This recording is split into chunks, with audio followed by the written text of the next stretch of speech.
우진이 어디로 빼돌렸어? 무슨 말씀이세요? 병원에서 사라졌어, 흔적도 없이. 그래서 다짜고짜 제 사무실로 오신 거예요? 내가 마지막으로 만났잖아. 우진이한테 도대체 뭐라고 한 거야? 어디에 빼돌렸어? 그 말 책임질 수 있어요?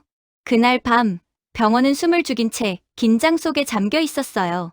환자 한 명이 사라졌다는 사실 하나로 이렇게까지 공기가 무거워질 수 있다는 걸 그날 처음 느꼈을지도 몰라요. 우진이는 성인이었지만 누가 봐도 혼자 병원을 빠져나가기엔 무리가 있는 상태였어요. 그 사실 하나만으로도 이미 결론은 정해진 분위기였죠. 누군가가 도왔다. 그리고 그 누군가의 이름 옆에는 지은호라는 이름이 가장 먼저 적혀 있었어요. 너가 마지막으로 만났잖아. 고성이의 목소리는 낮았지만 그 안에는 분노보다 더 위험한 감정이 섞여 있었어요. 확신에 가까운 의심. 아니, 이미 죄를 정해놓은 사람의 태도였죠. 만났어요. 은호는 피하지 않았어요. 그건 숨길 생각 없어요. 만나서 무슨 얘기했어. 별 얘기 안 했어요. 그걸 내가 믿어야 해? 믿든 말든 사실이에요. 고성이의 눈이 미세하게 흔들렸어요. 그 흔들림은 분노 때문이 아니라 자신이 듣고 싶지 않은 대답을 들었을 때 나오는 반응이었죠. 우진이는 그런 선택을 할 사람이 아니야. 그건 어머님 생각이겠죠. 뭐라고? 그 사람 인생을 전부 아는 것처럼 말하지 마세요. 순간 공기가 얼어붙었어요.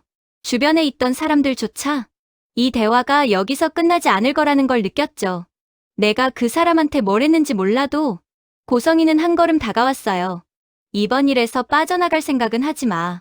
전 이미 빠져나간 적 없어요. 은호의 목소리가 낮아졌어요. 처음부터 안으로 끌려 들어왔을 뿐이죠.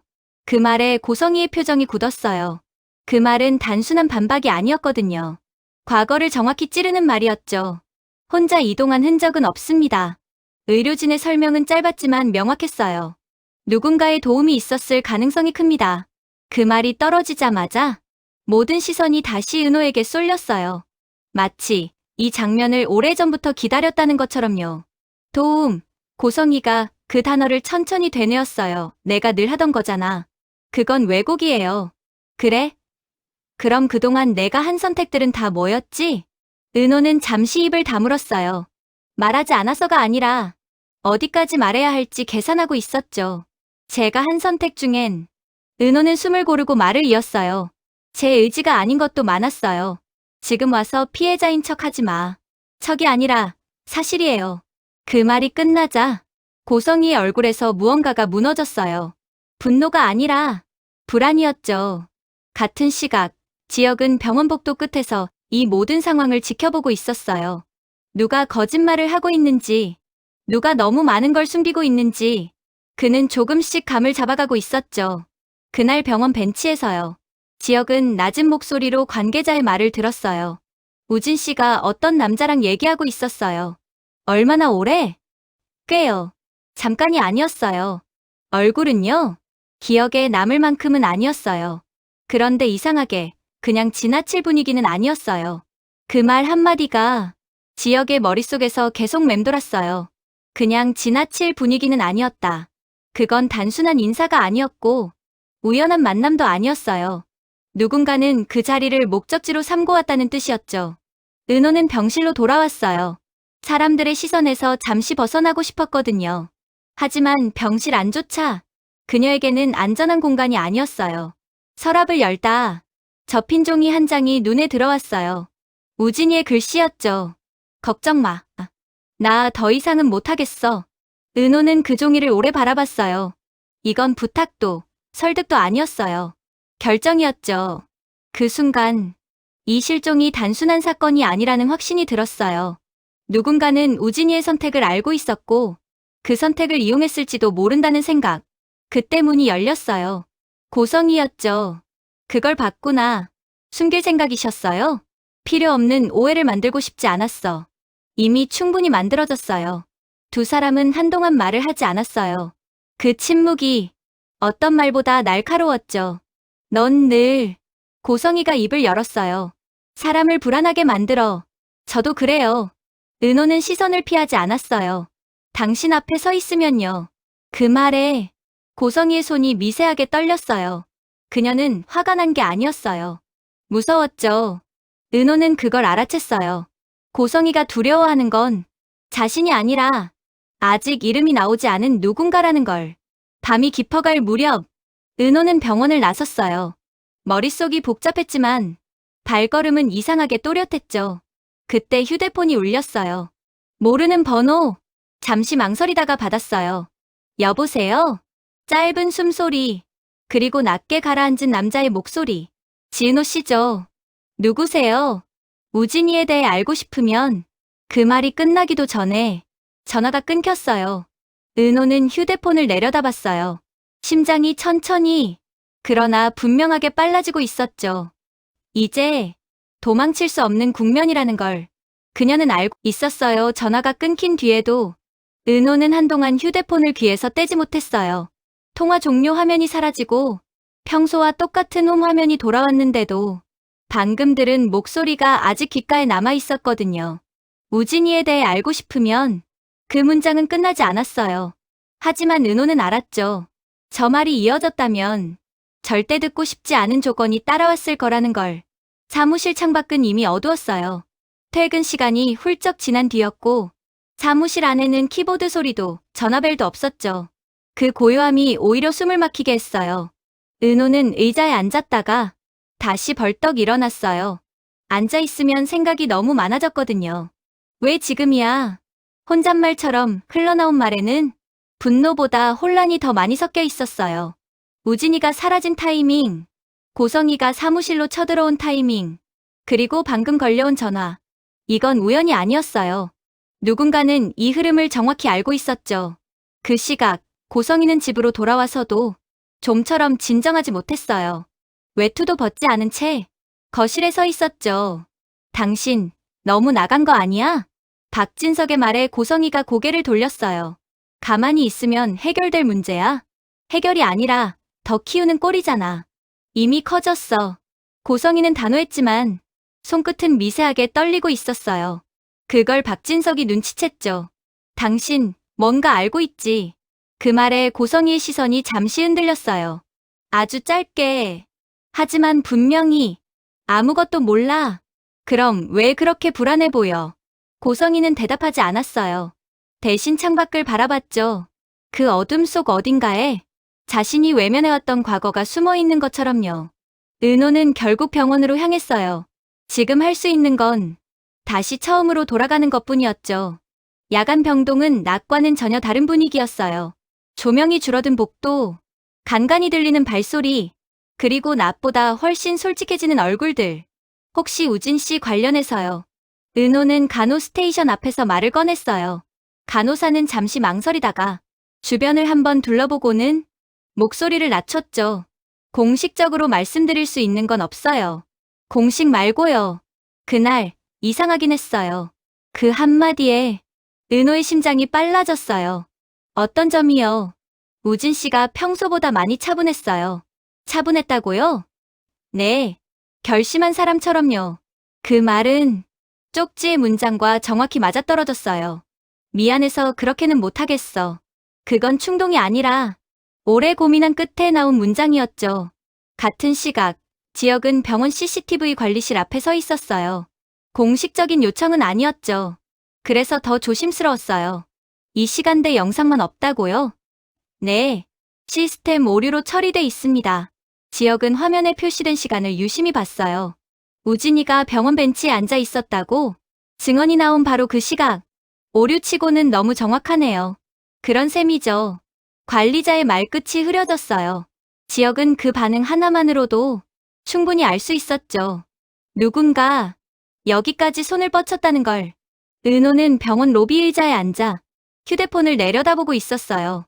아까 걸려온 번호를 다시 눌러봤지만 이미 없는 번호라는 안내만 반복됐죠. 그때 메시지 알림이 울렸어요. 모르는 번호, 짧은 문장 하나. 지금은 묻지 말고 기다려. 은호는 웃음이 나올 뻔했어요. 기다리라는 말이 이렇게 잔인하게 들린 적은 처음이었죠. 도대체 당신이 누구야? 은호는 중얼거리며 휴대폰을 움켜쥐었어요. 그 순간 멀리서 누군가 은호를 지켜보고 있었어요. 병원 유리문 너머 불빛과 그림자가 섞인 그 경계에서 은호는 아직 몰랐어요. 이 끝이 병원 유리문을 나서는 순간 은호는 이상하게도 뒤를 돌아보지 않았어요. 누군가 보고 있다는 감각은 분명했지만 확인하는 순간 그 감각이 현실이 될 것 같았거든요. 기다려. 메시지 한 줄. 명령처럼 짧았고 설명은 없었어요. 은호는 그 단어가 우진이를 향한 말이었는지 아니면 자신을 향한 말이었는지 구분할 수 없었어요. 다음 날 아침, 고성이는 평소보다 훨씬 이른 시간에 눈을 떴어요. 잠을 잤다고 하기엔 애매한 밤이었죠. 눈을 감고 있었지만 계속해서 같은 장면이 떠올랐거든요. 병원 벤치, 우진이 앉아 있었고 그 앞에 서 있던 남자. 얼굴은 선명하지 않았어요. 하지만 목소리는 분명했죠. 그 사람, 아직도 몰라요? 고성이는 침대에서 벌떡 일어났어요. 숨이 가빠졌고 손바닥에는 식은땀이 맺혀 있었죠. 아니야, 아닐 거야. 혼잣말처럼 중얼거리면서도 그녀는 이미 알고 있었어요. 이 상황이 은호 하나만 의심해서 끝날 일이 아니라는 걸. 같은 시각, 은호는 사무실에 도착하자마자 문을 닫았어요. 커튼도 반쯤 내렸죠. 직원들 시선이 부담스러워서가 아니었어요. 어젯밤 이후 사람이 많은 공간이 오히려 더 불안해졌거든요. 책상 위에는 어제 병원에서 가져온 메모들이 흩어져 있었어요. 간호사의 말, 우진이의 평소 상태, 그리고 쪽지에 남겨진 문장들. 은호는 쪽지를 다시 펼쳤어요. 나 그만하고 싶어. 이 문장은 자신을 향한 사과가 아니었어요. 누군가에게서 벗어나기 위한 선언에 가까웠죠. 우진이. 은호는 이름을 부르다 멈췄어요. 이름을 부르는 순간 그가 어디에 있는지 조금은 알 것 같아질까 봐서요. 점심 무렵 사무실 문이 다시 열렸어요. 이번엔 고성이었죠. 이번엔 노크라도 하시네요. 은호의 말에 고성이는 대답하지 않았어요. 대신 문을 닫고 천천히 돌아섰죠. 전화 왔어? 뭐라고요? 어젯밤 이후로 은호는 순간 숨이 멎는 느낌이 들었어요. 이 질문은 은호를 범인으로 몰기 위한 게 아니었거든요. 왜 그걸 물으세요? 왔지. 고성이의 목소리가 낮아졌어요. 내 얼굴에 다 써 있어. 두 사람 사이에 묘한 침묵이 흘렀어요. 이건 추궁이 아니라 서로가 같은 방향을 보고 있다는 걸 확인하는 순간이었죠. 당신도 뭔가 알고 있죠? 은호가 먼저 입을 열었어요. 그래서 무서운 거고, 고성이는 잠시 눈을 감았다가 떴어요. 그 짧은 순간에 결심이 오간 것처럼 보였죠. 그 사람은 고성이가 천천히 말했어요. 사람을 직접 건드리지 않아. 그럼요. 사람을 움직여. 은호는 그 말의 의미를 즉시 알아차렸어요. 우진이 혼자 움직일 수 없었던 이유. 하지만 스스로 선택한 것처럼 보였던 이유. 그럼 우진이는 선택했다고 믿고 싶었겠지. 고성이가 말을 끊었어요. 그래야 버틸 수 있으니까. 그 말엔 묘하게 진심이 섞여 있었어요. 고성이 역시 그 선택이라는 말을 스스로에게 수없이 되뇌어왔던 것처럼요. 그날 저녁, 지혁은 은호에게 전화를 걸었어요. 지금 혼자야? 응. 병원 기록 말이야.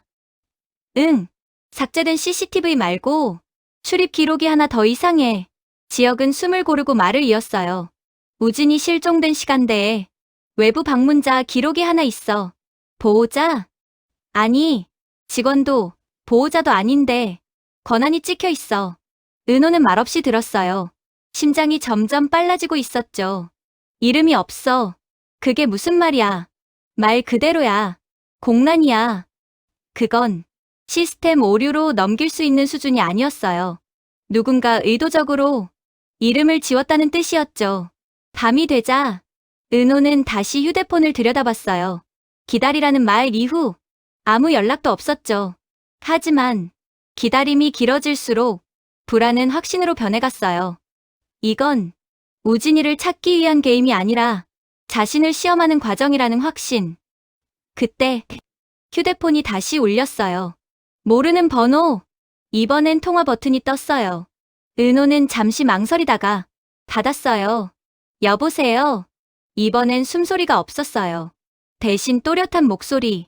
이제 알겠죠? 뭐려? 누가 우진이를 움직였는지. 은호는 아무 말도 하지 않았어요.